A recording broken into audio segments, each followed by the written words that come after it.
Tempe is a Catholic magazine founded by my father Luigi Amicone in Milan, Italy. I worked as a staff writer for its website between 2012 and 2014, becoming a freelance journalist. Then I dedicated myself to other editorial projects, trying to graduate in political science, a goal I would achieve in 2021, shortly before my father passed away.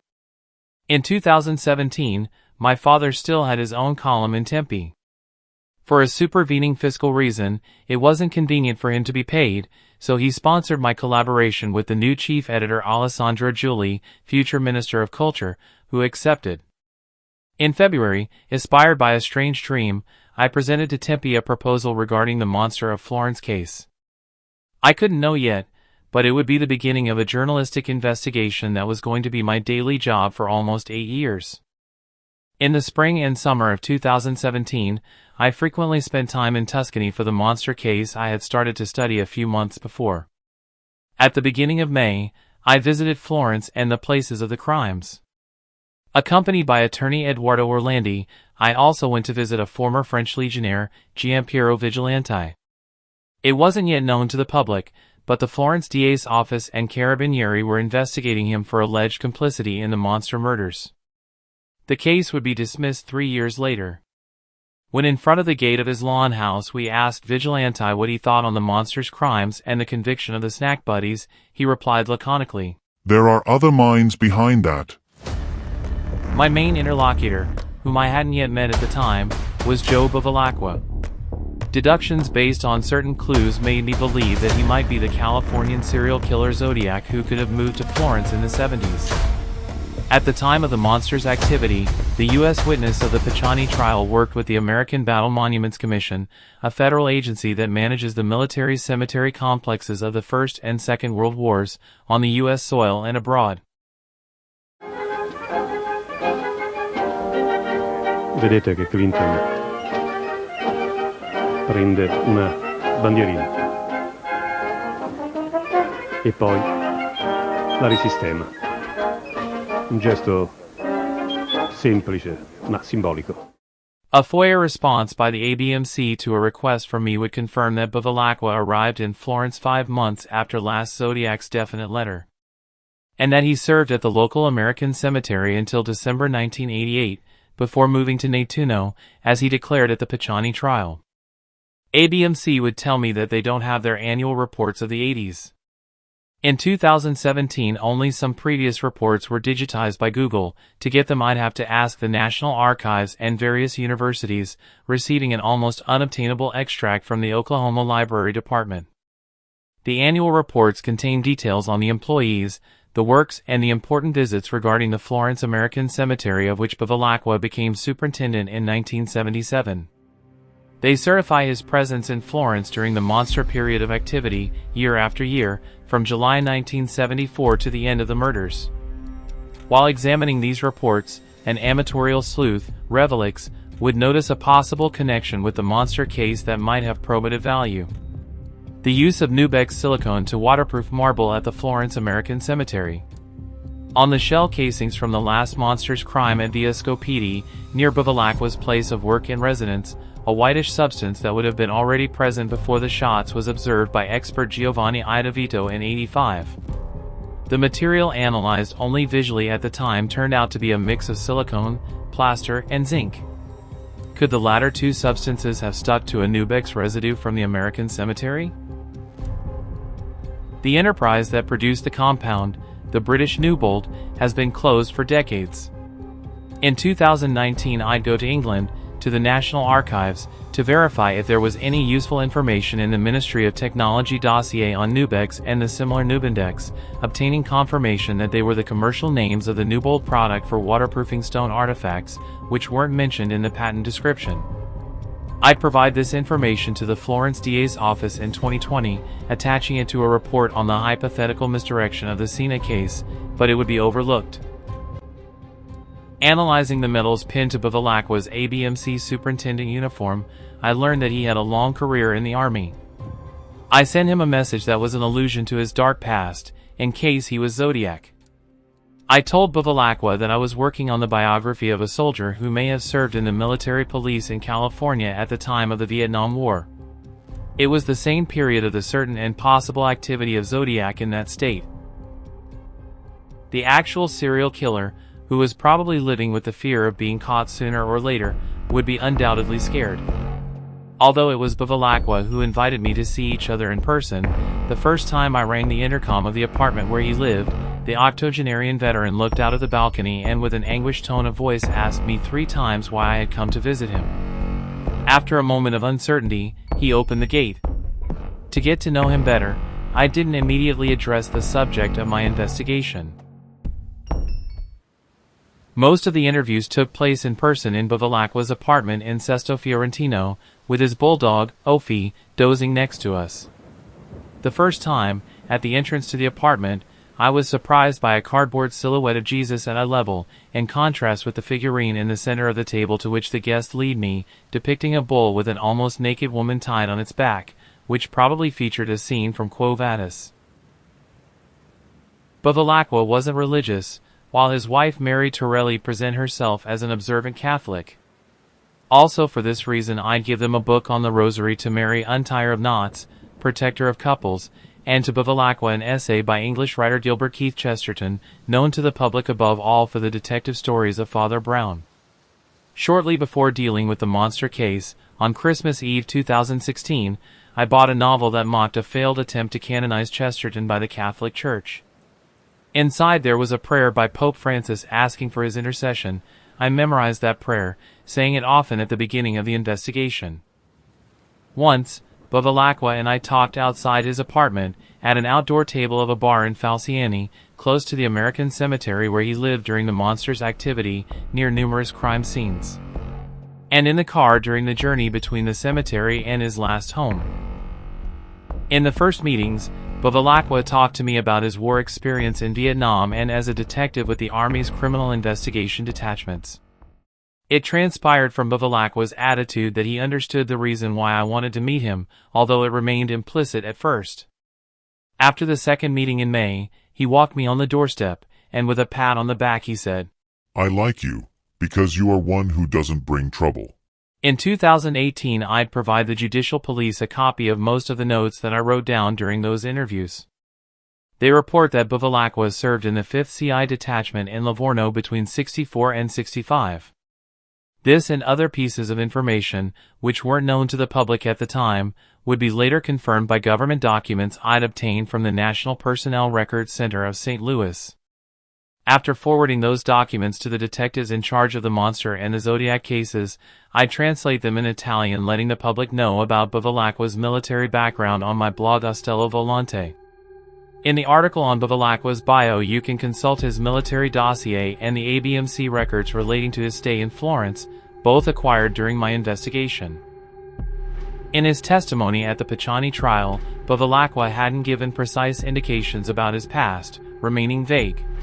Da quanti anni lei è in Italia? 26 anni. Oh, quindi anche nel 68 c'era in Italia? Sì. Bene. Senta, e dove stava in Italia nel 78? Ah. Cimitero americano. Cimitero? 70, non lo so, io ho detto 68, l'ho buttato lì. Allora, lei sta... chiediamo forse a... Quanti anni è che è in Italia lei? Io, quando è arrivato prima, 1964. 64. 6?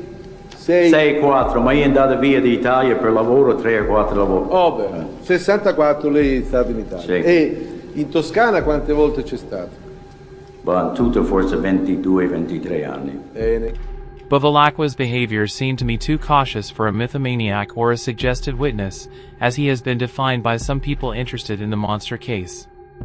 After the closing arguments of Picciani's attorneys, Prosecutor Canessa called the U.S. Embassy in Rome, being informed that the role of superintendent of a monumental war cemetery was prestigious, and that Bevilacqua had many military awards. Before meeting the American witness, I came across some photos of him with high U.S. public officials, including the then-President George Bush Sr. and the House Speaker Newt Gingrich. The military decorations Bevilacqua exhibits in this photo are all authentic. It is proven by the list that the St. Louis Records Center would send me. In his 20-year career in the Army, Bevilacqua was conferred the badge of the Combat Infantry Badge, the Air Medal, awards for his service and for having fought in the Vietnam War, as well as several medals for valor. A Silver Star, the third highest U.S. award bestowed for actions of gallantry in combat. 2 Bronze Stars, for bravery in combat too. A Soldier's Medal, decoration for valor in a situation of non-conflict. Bevilacqua earned also a Purple Heart for a wound on the battlefield. Just one of these medals is enough to be considered a fearless soldier, but it is the motivation of the Silver Star that makes Bevilacqua's qualities better understood. Department of the Army, Headquarters, 25th Infantry Division. May 4, 1968. Award of the Silver Star. Bevilacqua Joseph, Sergeant First Class. Reason: for heroism in connection with military operations against a hostile force. Sergeant First Class Bevilacqua distinguished himself by heroic actions on March 9, 1968, while serving as a platoon sergeant with Company B, 1st Battalion 27th Infantry Regiment, on a combat operation in the Republic of Vietnam. When his platoon came under intense small arms, automatic weapons, and RPG rocket fire from 3 sides, Sergeant Bevilacqua immediately reacted by maneuvering a squad into position to lay down a base of fire. When the platoon began to withdraw to allow for airstrikes on the enemy positions, 1 man was critically wounded and pinned down by hostile fire. Sergeant Bevilacqua noticed the man being left behind and, with complete disregard for his own safety, crawled approximately 60 meters through intense enemy fire to bring the wounded man back to safety. Finding it impossible to carry the man through the withering fire, he tied his rifle sling around the man's legs and pulled him a distance of approximately 80 meters to safety. Sergeant Bevilacqua's personal bravery, aggressiveness, and devotion to duty are in keeping with the highest traditions of the military service and reflect great credit upon himself, his unit, the 25th Infantry Division, and the United States Army. In the 2017 notes read by the Carabinieri, I also report the personal details of a few Bevilacqua's comrades. On the 12th page, for example, the name of Frank Chiusano is mentioned. His past, and that of other CID investigators, would be confirmed by subsequent FOIA responses from the U.S. National Archives. Chiusano was actually assigned to the 5th CID in Livorno in the period in which Bevilacqua served there. The names of Robert Colombo and Raymond Diderio recur more times in my notes. Colombo was the chief of Bevilacqua and Chiusano's unit in Livorno in the mid-1960s. His father was called Joe and, according to a family legend that Bevilacqua cited to me, he would have inspired the figure of the famous and almost homonymous lieutenant. Colombo's military records, in addition to prove what Bevilacqua revealed to me, report that, a year after his honorable discharge and moving to Florence, his former boss returned to Tuscany and stayed in Livorno from 75 to 79, during the first phase of apparent inactivity of the monster recognized by the Italian justice. Sending me this group photo, retired CID agent Louise Head would tell me that in '68 Colombo and Diderio were part of the security detail of General Creighton Abrams, commander of the American troops in Vietnam at the time. Like Colombo, in '69 Diderio was assigned to the 12th CID group in New York. The group's headquarters were at Fort Meade in Maryland. During the interviews, Bevilacqua told me about the attempt to enlist in the Marine Corps in '53, talking to me about the training on Parris Island, and the fact that he was sent back because he was a minor. I'd find a match on a Marine's muster roll on the Ancestry website. Bevilacqua told me he joined the Army in 1954, being transferred to the Castle Barracks of Butzbach in West Germany soon after. He would have remained in German territory until '57, switching to an armored unit patrolling the Fulda Gap along the Iron Curtain. A photo of Butzbach Castle from the mid-1950s, showing the insignia of the 8th Regiment, and a search on newspapers.com, confirm Bevilacqua's information in the notes. The first item on the list of assignments reports his attempt to join the Marine Corps. A few years after the interviews, an amateur sleuth, Francesco Dal Ponte, would found a short autobiography of Bevilacqua in a book of the 25th Infantry Division. Here, speaking of himself in the third person, the Italian-American falsely claims to have been in the Marines for 3 years, and tells an anecdote about Vietnam. His memorable experiences include the battle at Hawk Mon Woods. After a human wave attack, though, second attempt turned out to be wild pigs. First good meal in weeks.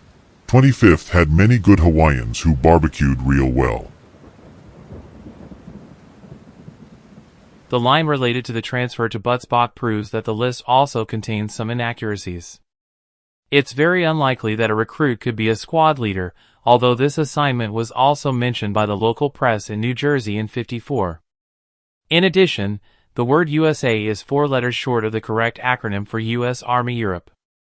The following lines show the transfer to the 14th Cavalry Regiment that guarded the border with East Germany. Bevilacqua told me that he worked as a cook, a secondary job he had to carry out besides the patrol activity. On the page of my notes with the first reference to Butzbach, I write that Bevilacqua said he had participated in a selection and completed an 8-week preparation in Alabama with the Chemical Corps, becoming a CBR instructor.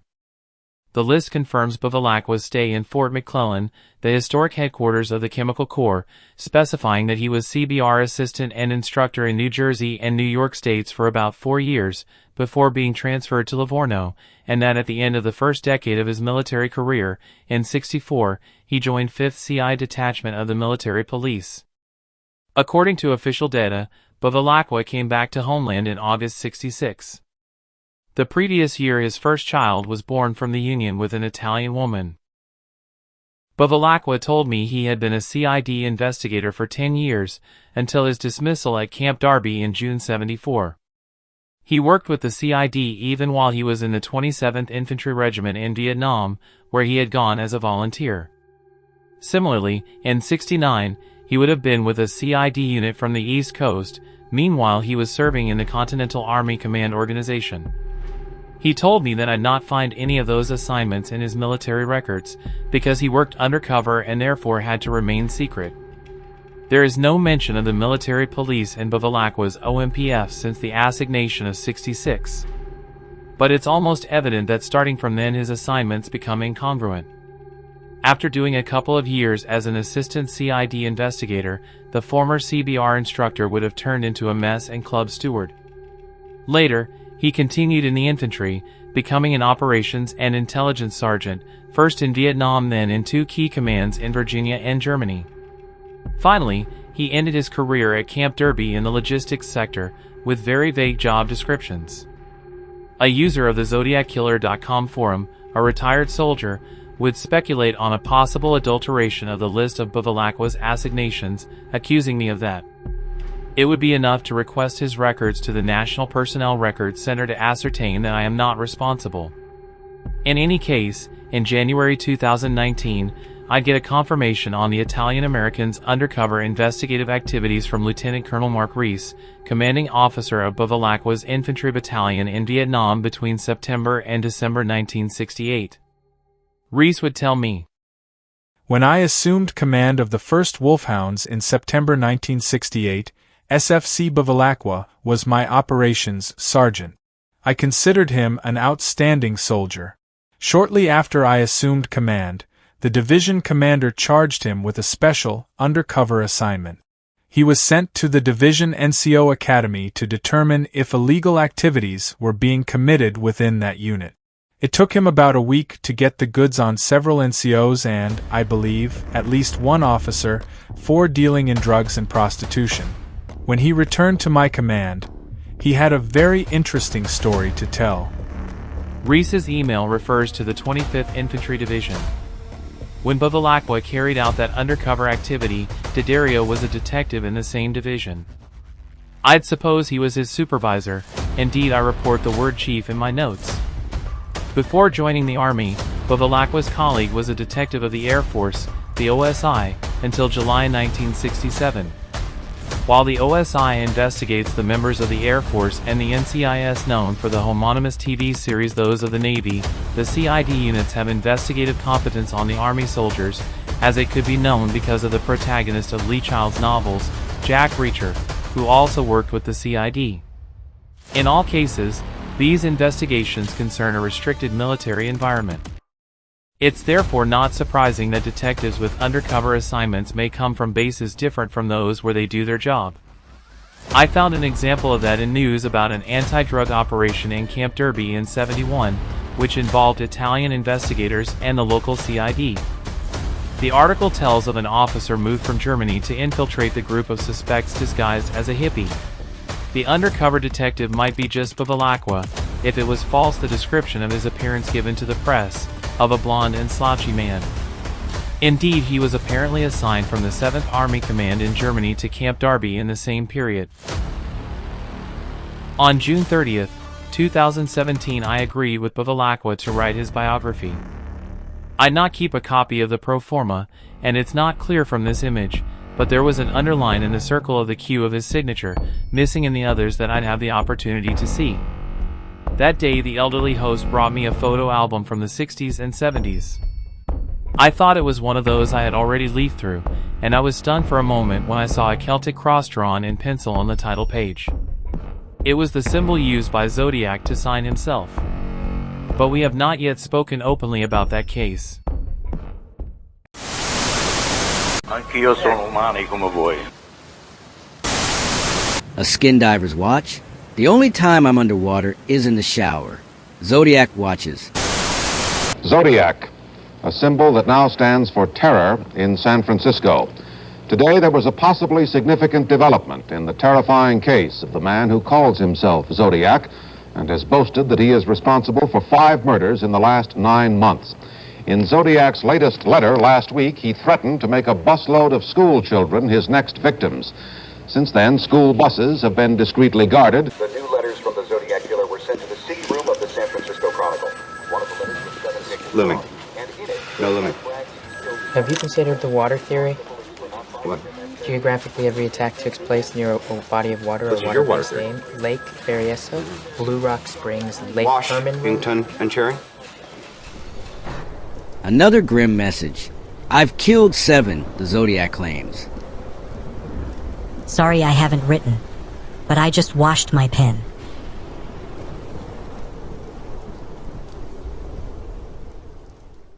End of July 1969. An anonymous writer sent almost identical letters to 3 newspapers in the San Francisco Bay Area, claiming responsibility for 2 deadly shootings north of the Bay. The victims were young couples in their cars secluded in the surroundings of Vallejo. 2 teenagers, David Faraday and Betty Lou Jensen, had been killed in a lay-by on Lake Herman Road on the evening of December 20, 1968. Solano County Sheriff's officers headed by Detective Leslie Lundblad hadn't found yet a motive, despite months of investigation.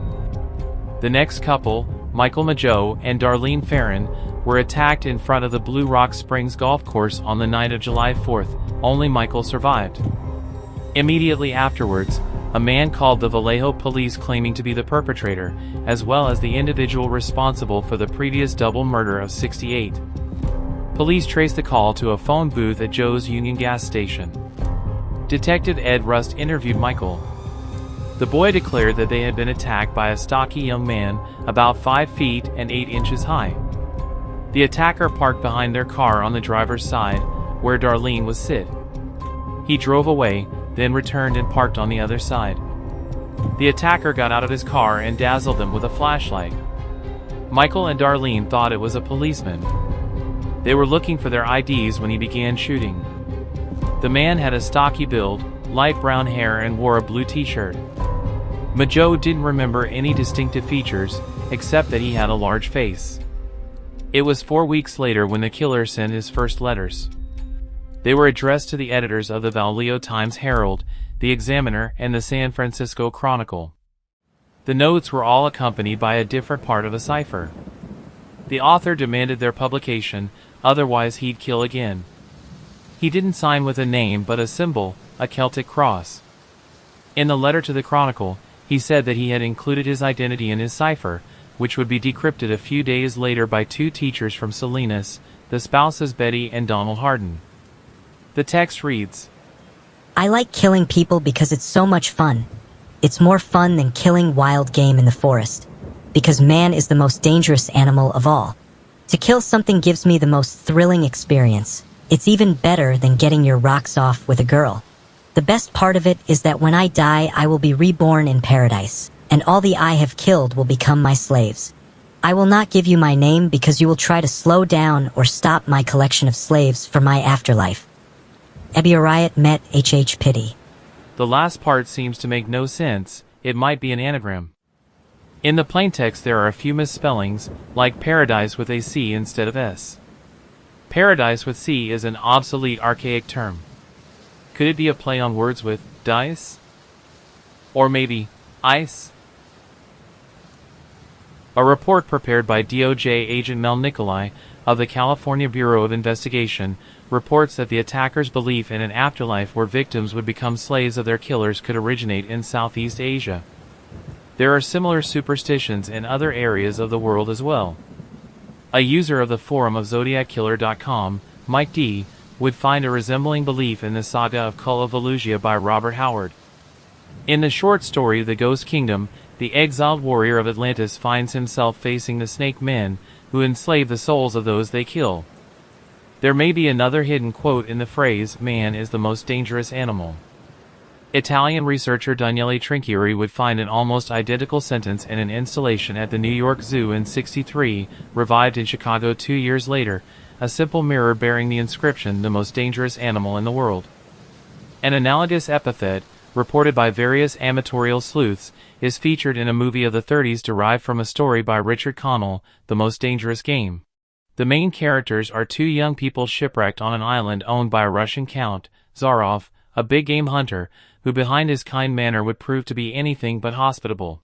What I needed was not a new weapon, but a new animal. A new animal? Exactly so. You found one? Yes. Here on my island, I hunt the most dangerous game. The most dangerous game?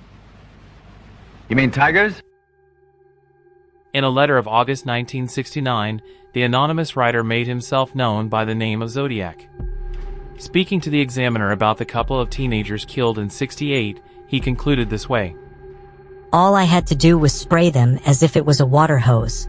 There was no need to use the gun sights. I was not happy to see that I did not get front page coverage.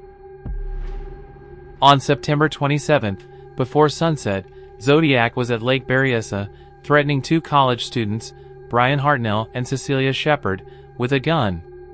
He wore a black hood with an embroidered Celtic cross at the height of his chest, clip-on glasses with dark lenses, and military boots.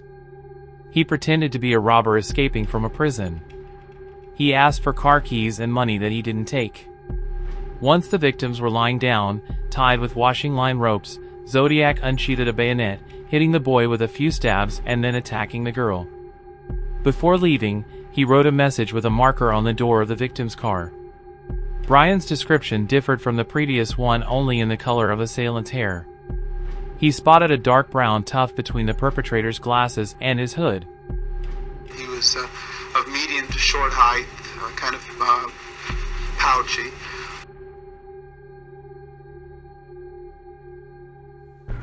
I considered him a robber. I had absolutely no thought that he was anything but that. And when we were at this robbery stage, I didn't consider any real threat to my life or to the girl or anything. I really didn't consider this, but I really wanted to help him. And did he seem as though he would like your help at all? No, he didn't, and he didn't even end up taking the money. 7:40 p.m., Officer Slate at the Napa Police Department received this call, and the subject stated, I want to report a murder. No, a double murder. They are about 2 miles above park headquarters in Lake Berryessa, and they are driving a Volkswagen Karmann Ghia. Mm-hmm. And with that, the officer asked, well, where are you now? And he stated, I did it. And with that, the officer could feel that there was nobody on the line. He said, are you there, and there was no answer. The phone booth where the call was made was located between the Napa car wash and the local laundry. Brian survived the attack, while Cecilia died 2 days later. On October 11th, Zodiac killed a cab driver, Paul Stine, on Washington Street in San Francisco.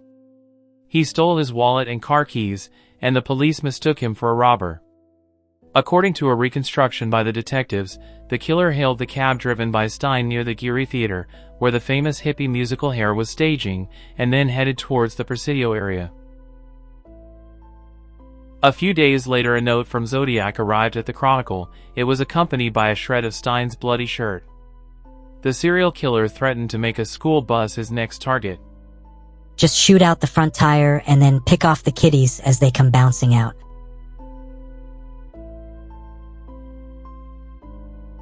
In a November letter, Zodiac claimed to have been stopped by a patrol car immediately after the crime and to have misled the police officers.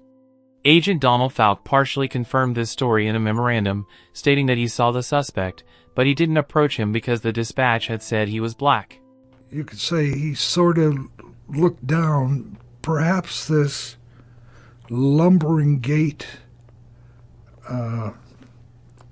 sort of stumbling along like a semi-limp, might have come up in my mind because he was putting his head down when he spotted the police car and turned into the entranceway of a house. In the following days, the police released a sketch based on the testimony of 3 teenagers. They described to Agent Armand Pellicetti a stocky man in his 40s, about 5 feet and 8 inches tall, wearing thick-rimmed glasses. The only contradiction with the other testimonies, again, was the color of his hair. It was reddish this time. In the letter in which Zodiac talks about the close encounter with the police patrol, he writes he disguised himself. I think I figured out how, by consulting local newspapers from '69 and coming across a movie screened in San Francisco in October. The film was Take the Money and Run by Woody Allen, which tells the story of a clumsy robber, Virgil Starkwell, born in New Jersey in December 1935. It's ACT, A-C-T, ACT natural. Please put $50,000 into this bag. ACT natural. It's not... Oh, I see. This is a holdup. Yes.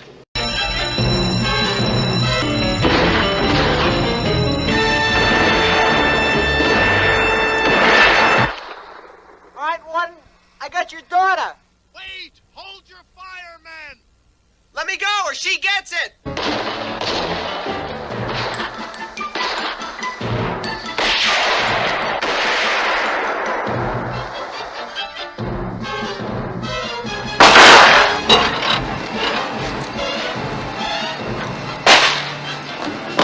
Taxi, please. First one in line's next.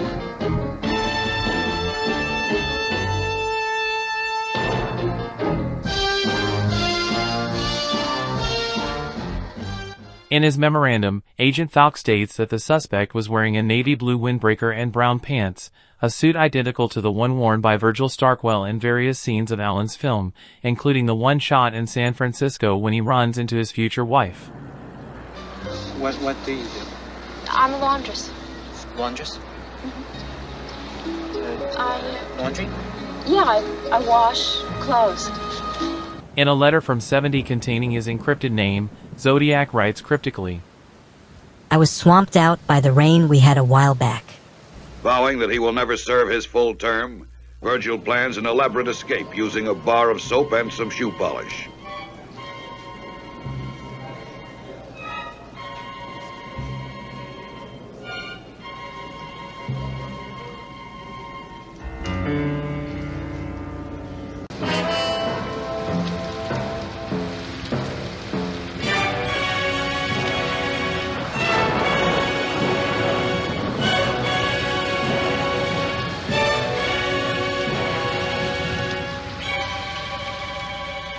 How do you manage to spend your time in prison? Do you have any hobbies or anything? I do. I've been working on, I've been doing a lot of stuff in shop, actually, and I'm very skilled with my hands. You know if it's raining out? Take the Money and Run was premiered in August '69 in New York and then in Los Angeles. From October 8th, it was scheduled at the Bridge in San Francisco, a cinema along the direct route from the Geary Theater to the crime scene on Washington Street. A few steps from the Bridge, housed in a girls' Catholic school, there was the Presentation Theater where the Lamplighters performed. The company is still famous in the city for staging the works of the duo Gilbert and Sullivan. A week after the murder of Stine, at the Presentation Theater, the Lamplighters brought on stage The Mikado, an operetta that Zodiac would quote in 2 letters. In November, the serial killer sent a postcard with another cipher attached. Half a century later, it will be decrypted by 3 researchers, David Oranchak, Sam Blake, and Jarl van Eyck. The word paradise with a C is present in this cipher too, being reported also backwards like other words. Paradise would appear again in a letter of 70 listing the tortures that Zodiac said he wanted to inflict on his victims in the afterlife, then, in a Halloween greetings card mailed to the Chronicle reporter Paul Avery.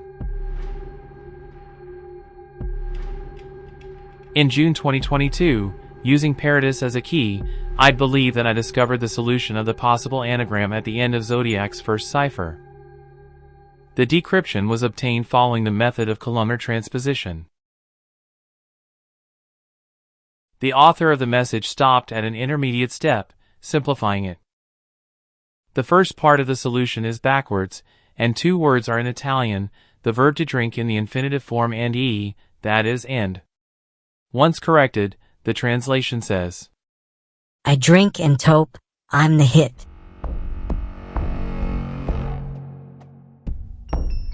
Hit could refer to baseball terminology, allude to Zodiac's fame, or to something else, a song for example.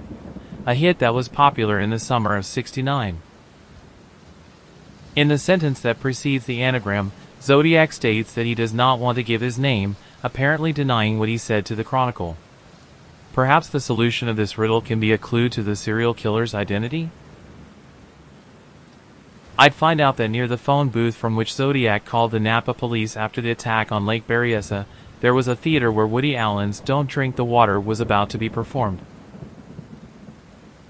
Robert Graysmith, a Chronicle cartoonist at the time of Zodiac and author of a homonymous bestseller published in '86, highlights that water is a recurring element in the Zodiac case. Preceded by similar observations by psychiatrist Leonti Thompson and researcher Gareth Penn, Graysmith points out in his book that references to water are contained in the name of each definite crime scene.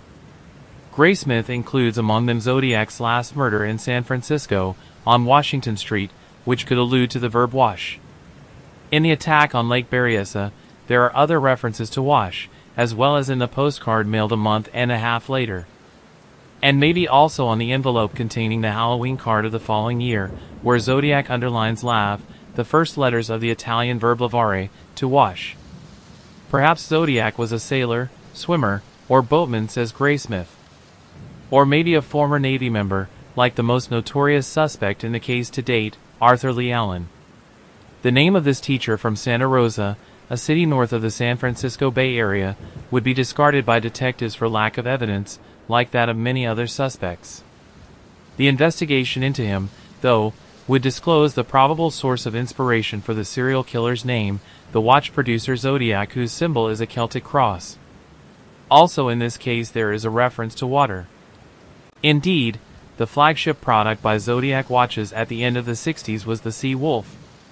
Since the '50s the ads of the Sea Wolf were focused on its waterproof skill, as can be noticed in this '67 ad that was featured in several U.S. newspapers, Californian too. The list of Zodiac's allusions to water does not end here but extends to many of the serial killer's notes.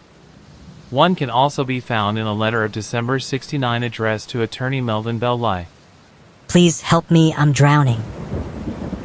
It's not the only recurring element found in this letter, in which Zodiac seems to have copied the font of the license plate of Bell-Lai's house number. The note arrived while the attorney was in Europe.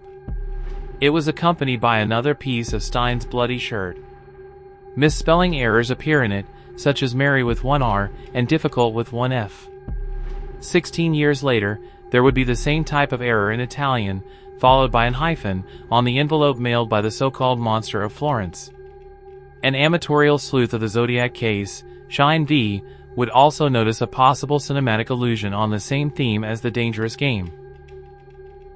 I am afraid I will lose control again and take my ninth and possibly 10th victim. Così l'assassinio fu legalizzato, su basi strettamente individuali, e solo per coloro che lo richiedevano. Vittime e cacciatori. Fu così che nacque l'istituto della grande caccia. La guerra era tornata là dove era nata, nelle mani degli individui. E per ogni individuo il traguardo più ambito era la 10ª vittima.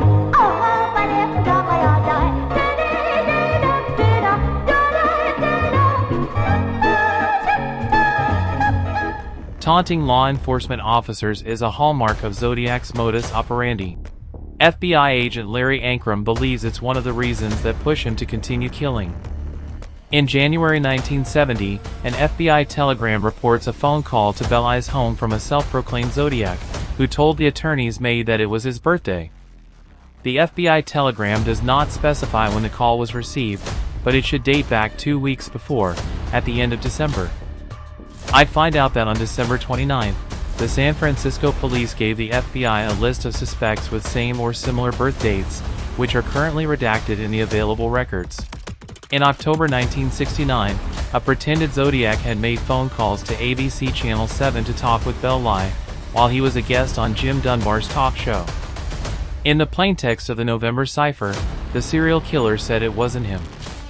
However, 1 month and a half later he actually contacted the attorney. Who was the author of the birthday call then, the imposter or the murderer? Perhaps the police already know the answer. According to San Francisco detectives Dave Toschi and Bill Armstrong, Zodiac had a military background. Some facts seem to support this lead, such as the bayonet and the boots he used in the Lake Berryessa attack, as well as the ciphers. For the Army Security Agency and the CID at the Presidio, Zodiac was probably trained in cryptography by the U.S. military.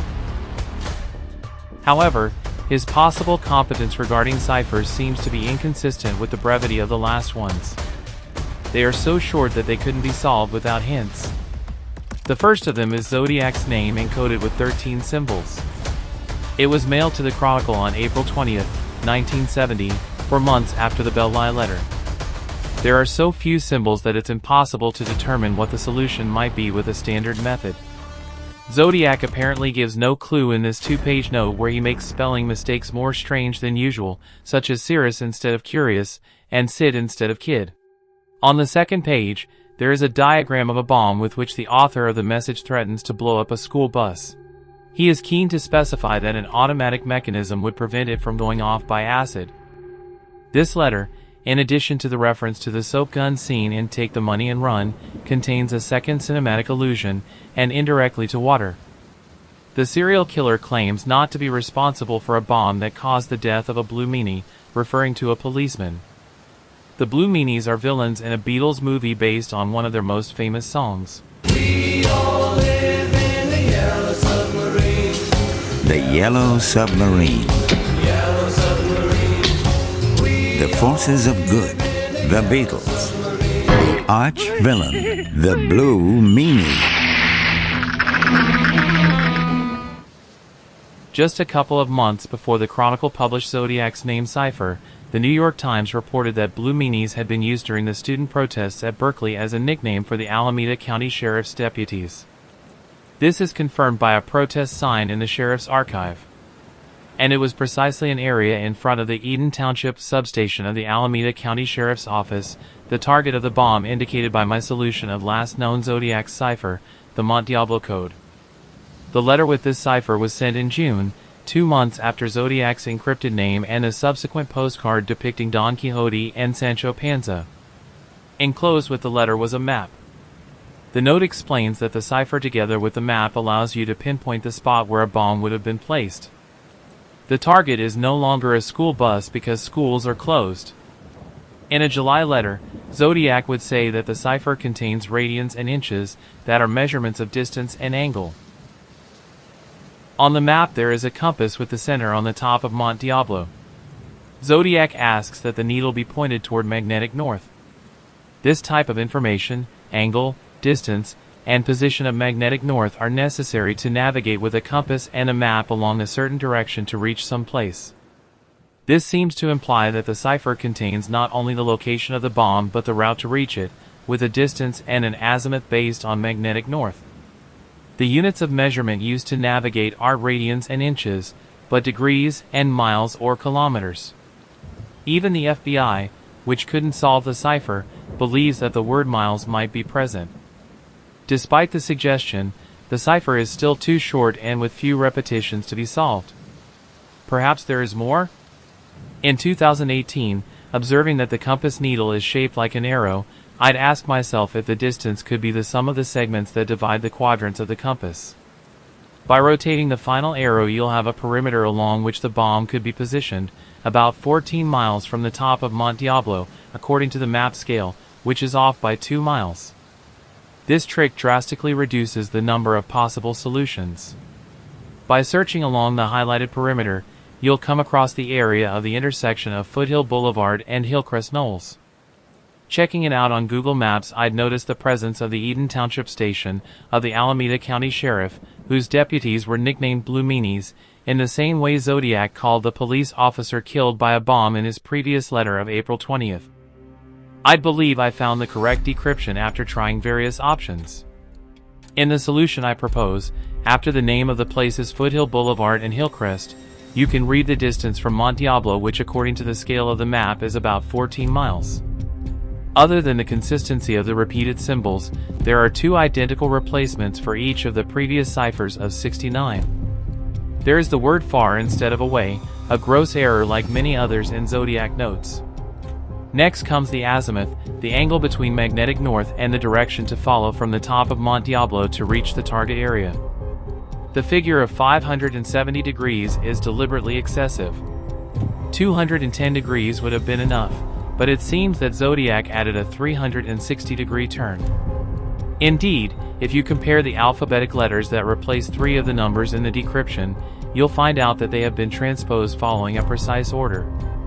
It is likely that the serial killer wanted to mock the police. You can verify the result on my blog Ostello Volante. In order to do so, you need software that measures angles. The first step is to direct the compass towards magnetic north, that is 17 degrees in the San Francisco Bay Area in 1970. It should be noted that Zodiac's compass is tilted towards the east.